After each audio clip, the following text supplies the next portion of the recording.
আমাকে স্মরণ করবে, 2 নম্বর আমার চিন্তা, আমার সৃষ্টি নিয়ে চিন্তা গবেষণা করবে, 3 নম্বর আমার কাছে কেঁদে কেঁদে বলবে, আল্লাহ সুবহানাকা, আপনি তো পুত পবিত্র, ফাকিনা আযাবান নার, আপনি মেহেরবানি করে আমাকে মাফ করে দিন আল্লাহ, আমাকে জাহান্নামের আগুন থেকে বাঁচান। কেন?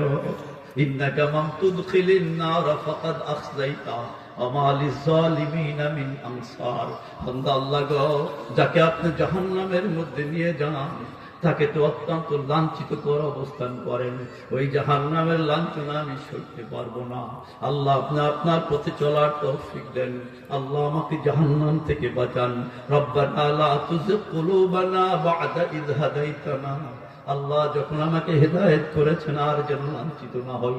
ইহদিনাস সিরাতাল মুস্তাকিম সিরাতাল্লাযীনা আন'আমতা আলাইহিম, আল্লাহ আপনি আমাদেরকে হেদায়েত দান করুন। আবার আপনি আমার প্রাপ্ত বান্দার পথ আমাদের দান করুন। আল্লাহ নবী, ওলি, সিদ্দিক, শুহাদাদের পথ আপনি আমাকে দান করুন।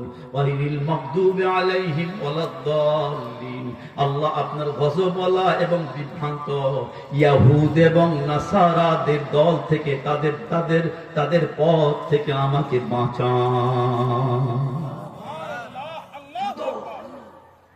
আল্লাহর দরবারে কাঁদুন।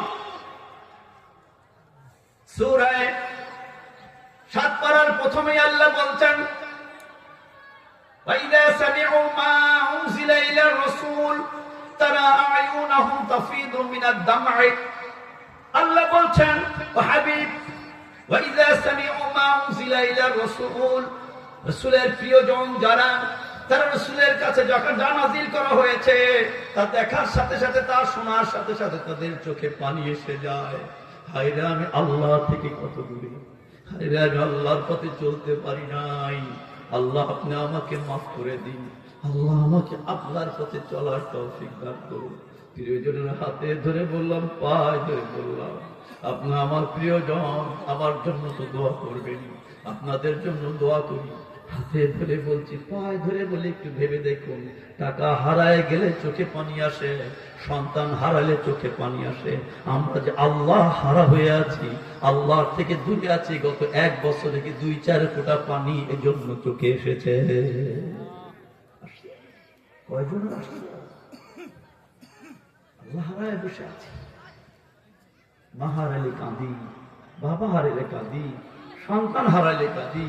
আরে আল্লাহ শুকরিয়ার জন্য তো কাঁদার দরকার ছিল, নাই, কাঁদা তো উঠেই গেছে সব। আরে কম আছে নাকি? চেষ্টা করলেই হবে, নবডান্ডা হবে। আল্লাহর ফয়সালা না থাকলে কিছুই হবে না। তবে বান্দার দায়িত্ব চেষ্টা করার, আল্লাহর কাছে চাওয়া। বিনা চেষ্টা করে বসে থাকবে না, তবে চেষ্টা করাটাই তার জন্য ফাইনাল নয়। আল্লাহর হুকুম ছাড়া একটা গাছের পাতাও নড়বে না। পৃথিবীর সকলে যদি ঢাক ধরে টেনে উঠায়, আল্লাহ যদি ফয়সালা না করে তো ডাববেই ডাববে। আর পৃথিবীর সকলে যদি তাকে পাও ধরে নিচে থাকে, আল্লাহর ফয়সালা না থাকে, কেউ তাকে নাবাতে পারবে না। এটা ঈমান, এটা আমলের জায়গা। যাই হোক প্রিয়জনেরা, আসুন 3টে কথা। 4 নম্বর হলো, এটাই শেষ, আমি কিসে যাবো, হুজুর ওয়াজ করবেন সে। 4 নম্বর হলো, এই পরিবেশটা রক্ষার জন্য হক্কানি আলেম ওলামা, হক্কানি আউলিয়া কেরাম, হক্কানি পীর মাশায়েখের পথে চলতে হয়, নিজেদেরকে ধরে রাখতে হয়। সিনেমা হলে যেহেতু নামাজ পড়া যায় না, সিনেমা দেখার জন্য যায় নামাজ নিয়ে যাবো, ওযু করে যাবো, টাইম মতো নামাজ শুরু করে দেবো, পারবেন তো? ওই জায়গায় নামাজ পড়ার জায়গা। মসজিদে যে নাচা যায়, হ্যাঁ, ওখানে নাচার জায়গা, পরিবেশ।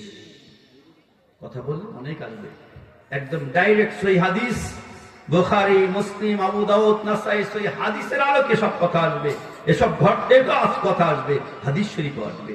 অত দীর্ঘ আলোচনা করার সময় নাই। আমি গুনাহগার, অতটা হোক, আমি জানি আমি নালায়েক, কিন্তু আমি ভালো মানুষের সাথে মিশার সুযোগ আল্লাহ দান করেছেন, আপনাদের হয়েছে। আসুন আমরা এই কাজগুলো করার চেষ্টা করি, রাজি আছি ইনশাআল্লাহ? এইগুলোকে আমরা আমল জিন্দেগি গঠনের জন্য বেশি বেশি আল্লাহর জিকিরে থাকবো, রাজি আছি ইনশাআল্লাহ?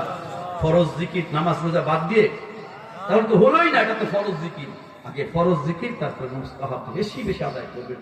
এই জন্য আউলিয়া কেরাম বেশি বেশি আল্লাহর জিকির আজকার করতে বলেন। তওবা করতে বলে, দুরূদ শরীফ পড়তে বলে, নেককার মানুষদের সাথে মিশতে বলে। আমরা ভুলে যাই, আমাদের পরিবেশ নষ্ট, খারাপ পরিবেশে যে মিশে যাই, নিজেকে রক্ষা করতে পারি না। যাই হোক, আর এর জন্য কথা নয়। আসুন আমির জন্য দোয়া করবেন, আমি আপনাদের জন্য দোয়া করি। আসুন সকলে মিলে এই কাজগুলো করার চেষ্টা করি। রাজি আছি ইনশাআল্লাহ? রাজি আছি ইনশাআল্লাহ? কে কে রাজি আছে? দুই হাত তুলে আল্লাহকে দেখাই জ্বলবে। নারায়ে তাকবীর, নারায়ে তাকবীর। আল্লাহ কবুল। জায়গা আলাদা।